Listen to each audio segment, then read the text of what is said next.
நீஃப்லி மாலையா நேயர்களுக்கு வணக்கம். நான் உங்கள் பத்திரிகையாளர் RS கார்த்திக். என் அருகில் சக்தி சரவணன். வணக்கம். நாங்கள் ரெண்டு பேரும் இப்போ இந்த வீடியோவில் விமர்சன விவாத நிகழ்ச்சியில் பார்க்க இருக்கிற படம் சூதுக்கவும் 2. சூதுக்கவும் 2.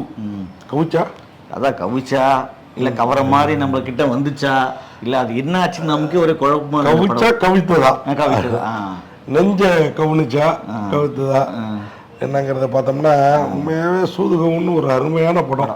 இன்னைக்கு கூட டிவில போய் பார்த்தோம். அந்த தயாரிப்பாளர் தான் இதையும் தயாரிச்சிருக்கிறாரு சிலரோட இணைந்து.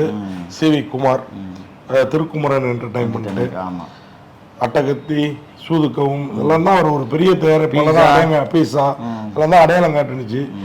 அவரு டைரக்ட் பண்றதுன்னு இடையில கொஞ்ச காலம் இறங்கினாரு. இப்ப திருப்பி படம் தயாரிப்பில் இறங்கி இருக்கிறாரு. இந்த சூதுக்கவும் 2 எப்படி இருக்கு அப்படின்னு பாத்தீங்கன்னா, அங்கங்க சின்ன சின்ன காமெடி தோரணங்கள் நல்லா இருக்குது, நச்சுன்னு இருக்குது. நம்ம மிர்சி சிவா நம்ம டிவில பாக்குற மாதிரி சென்னை 28 சீரியல் காமெடி அந்த மாதிரி கொஞ்சம் அங்கங்க நல்லா இருக்குது. ஓவராலா கூட்டி கழிச்சு பார்த்தோம்னா கணக்கு சரியா வர மாட்டேங்குது. ஏங்க அதுதான் கணக்குக்கு தான் அப்பப்போ சூதுக்கம் ஒன்ன கொண்டு வந்து விஜய் சேதுபதியை காமிக்கிறாங்க. சீரியஸா எனக்கு என்னன்னா, நம்ம படம் பாக்குறப்போ ஒரு ஆசை வந்துச்சு. வா விஜய் சேதுபதி எல்லாம் எவ்வளவு அழகா இருக்கு பாக்குறப்போ. ஆனா விஜய் சேதுபதி எல்லாம் இப்ப அந்த மாதிரி நடிப்பு நம்ம பார்க்க முடியாது. அவ்வளோ அருமையா இருந்தது. பேசாம அந்த படத்தையே ஓடிடுங்கப்பா கொஞ்ச நேரம். இன்னொரு நேரம் ஒரு பிட் எடுத்து போட்டுங்க, 4 பிட்டா போடுங்க, சந்தோஷமா பார்த்து என்ஜாய் பண்ணிருப்போம். மிர்சி சிவாவையும் குறை சொல்ல முடியாது. அவர் கிடைக்கிற கேபிள் எல்லாம் கட்டாவட்டாதான் முயற்சி பண்ணிருக்காரு. ஆனா கதை ஒட்டவே இல்லை. ஆனா அந்த படத்தோட ஆடியோ வெளியீடு அதெல்லாம் அப்படி இப்படி சொன்னாங்க. நானும் எதிர்பார்ப்போட தான் போனேன். புரியுற மாதிரி கதை சொல்லியிருக்கான். செகண்ட் ஹாஃப்ல கொஞ்சம் புரிஞ்சுது. ஃபர்ஸ்ட் ஹாஃப் எதுக்கு என்னதுக்குன்னே புரியல. இவங்க மிர்ச்சி சிவா, கல்கி, இன்னொரு கவின் ஒரு பையன், 3 பேரும் ஒரு மாருதி வேன் வச்சிருக்கிறாங்க. பாக்குறவங்க எல்லாம் கடத்துறாங்க. அங்கங்க சின்ன சின்ன திருட்டுத்தனம் பண்றாங்க. ஆனா நாங்க வழக்கமான கேங் கிடையாது.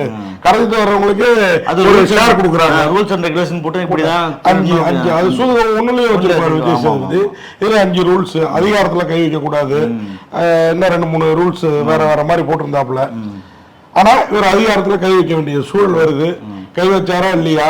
இன்னொரு பக்கம் கருணாகரன் நடிப்பு சக்கரவர்த்திங்க. உண்மையாவே பிச்சு படம் எடுத்துருக்காங்க. அந்த ஃபர்ஸ்ட் பாட்டுல பாத்தீங்கன்னா ராதா ரவி, MS பாஸ்கர், கருணாகரன். அதுல வேற லெவல் பேர் இருக்கும். அதுல இதுலயே ராதா ரவி, MS பாஸ்கர், கருணாகரன் கூட சந்திரசேகர். ஆனா ஓப்பனிங் சீன்லாம் நல்லா இருந்தது. ஒரு முதலமைச்சராக போறாரு, அவர்கிட்ட குழந்தைய கொடுப்பாங்க. நம்ம MS பாஸ்கர் குழந்தைய அது மூத்த பள்ளிச்சு அடிச்சோன்னா இதுதான்டா என் மேல பன்னீர் அடிச்ச மாதிரி இருக்கும் பாரு, பட்டுன்னு வழிக்கு வந்துருவாரு. அந்த மூத்தத்துல கோமா ஸ்டேஜுக்கு போயிடுவாரு. அவர் கடைசி வரைக்கும் கோமா ஸ்டேஜ்லயே இருந்திருக்கலாமோ அப்படிங்கிற லெவலுக்கு கதையை பண்ணிருக்கிறாங்க. கதையா பண்ணதுனாலதான் இந்த படம் இந்த அங்கங்க பள்ளி இருக்குது. இது வேற லெவல்ல யோசிச்சிருந்து ஷார்ப்பா கட் பண்ணி கொண்டு வந்திருந்தா,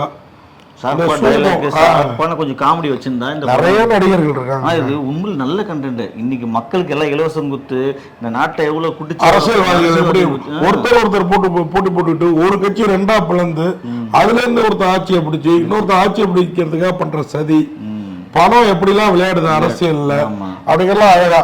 இந்த கையாவளி பையன் நம்ம பையன் மிர்சி சிவாவும், அங்க அமைச்சராக இருக்கிற கையாளி பையன் நிதி அமைச்சராக இருக்கிற அருமை பிரகாசம் கருணாகரனும் ஒன்று சேர வேண்டிய சூழல். ஒன்று சேர்ந்து கட்சியில நல்லதா நடந்ததா என்ன அப்படிங்கறத கிளைமாக்ஸ். இதான் நமக்கு புரிஞ்சுது இந்த படத்தை பார்த்ததுல. ஆமா, மிர்ச்சி சிவா நல்லாவே நடிச்சிருக்கிறாரு. ஹரிஷா அவரும் அந்த கையில கூட ஹீரோயினே இல்லாம ஹீரோயின் இருக்கிறதா அம்முன்னு சொல்லிட்டு கொஞ்சம் இடங்கள்லாம் ஒரு கட்டத்துக்கு மேல கொஞ்சம் நமக்கு சலிப்பை தட்டுது. ஓகேவா? அவங்க கத்துற மாதிரியே நம்மளும் கத்த வேண்டியிருக்கு. அதை கம்மி பண்ணி இருந்திருக்கலாம். ராதா ரவி இந்த படத்துல உட்கார வைக்கிறது ராதா ரவியும் சந்திரசேகரும் MS பாஸ்கரும் கருணாகரும் மிர்ச்சி சிவாவும். ஆனா எல்லாத்துலயுமே ராதா ரவி அந்த கட்சை கைப்பற்றதும் சரி, கை நழுவி போறப்பயும் அவரோட ரியாக்ஷன் வேற லெவல்ல இருந்தது. இல்ல அது ஃபர்ஸ்ட் பாட்லயும் சரி, இந்த பாட்லயும் ராதா ரவியோட நடிப்பு தான் நமக்கு மனசுக்கு நிறைவா இருக்கு. உண்மையா சந்திரசேகர் இருக்கிறாரு, நல்லா நடிச்சிருக்காரு. வயசானாலும் அவரும் தமிழ்ங்கிற யாரோ ஒரு தலைவர், அவரோட தலைவரே ஞாபகப்படுத்துற மாதிரி இருக்கு. இந்திய எதிர்ப்பு அது இதெல்லாம் அது மட்டும் கொஞ்சம் பார்த்து பண்ணியிருந்திருக்கலாம். MS பாஸ்கரும் நல்லாதான். MS பாஸ்கரோட பையன் அருமநாயகம் அப்பா ஊழலே பண்ணாதவர், ஒரு ஊழல்வாதி வேற லெவல்ல. கராத்தே கார்த்தி, ரகு, யோக் ஜேபி ஒரு போலீஸ்காரன் வந்து எதுக்கு அவர் சுட்டி போடுறாரு, எதுக்கு பட்ட இடத்துல அவருக்கு அடிபடுது, திருப்பி எல்லாம் புரியாம அதுலயாவது ஒரு அர்த்தம் இருந்தது. இதுல எதுக்கு சுத்துறாரு? அந்த சூதுகவுங்கள அருள்தாஸ் அவ்வளவு பெரிய நடிகர், கேமராமேனு. இங்கேயும் அருள்தாஸ் இருக்காரு, படம் முழுக்க இருக்காரு, ஆனா பெருசா இல்ல. கல்கி அவர் நல்லா அடிச்சிருக்காப்ல அந்த பையன். அந்த காதை கடிக்கிறது ஜாம்பியா மாறிட்டாங்கிறதெல்லாம் என்னமோ எடுக்க நினைச்சு என்னமோ எடுத்து வச்சிருக்காங்க. கவி அல்ல, ஆனா அந்த மாதிரி ஒரு ரூம்ல அடைச்சு வச்சா பைத்தியமாவெல்லாம் வாய்ப்பு இருக்குது, மென்டலாக வாய்ப்பு இருக்குது. அதான் பாசிங் க்ளோத்ஸா சொல்லியிருக்கணும். ரொம்ப நேரம் போட்டு அதுல படுத்துறது நமக்கு வந்து இதுவா இருக்கு, அருமையா இருக்கு கொஞ்சம். எஸ்.ஜே. அர்ஜுன் அவர் தான் இந்த படத்தை வந்து எழுதி இயக்கி இருக்கிறாரு. அவர் சூதுகம் பார்ட் 1 பார்த்திருப்பாரா தெரியல. இல்ல எனக்கு தெரிஞ்சு நான் பார்த்திருப்பாரு. இந்த தயாரிப்பாளர் ஒரு டைரக்டரா இருந்தவர் யாரு, நம்ம சி.வி. குமார். தலையிட்டு நான் அன்னைக்கே கேட்டேன், திருக்குமரன் சி.வி. குமார் ஏதாவது தலையிட்டாரான்ட்டு. அதான் அதனாலதான் நமக்கு புரியாத புதிரா இருக்குது. தங்கம் சினிமாஸ் தங்கராஜும், Shanmuga cinemas K Suresh and சிவாவும், இந்த எஸ்.ஜே. அர்ஜுன் டைரக்டரும் எல்லாருமே அவங்கவுங்க ஏதோ ஒன்று பண்ண நினைச்சு டைரக்ஷன்லையும் சரி ப்ரொடக்ஷன்லையும் சரி ஏதோ ஒன்று வந்திருக்குது. சூதுகவும் நம்மளும் ஏதோ வந்து பார்த்துட்டு வந்தோம்.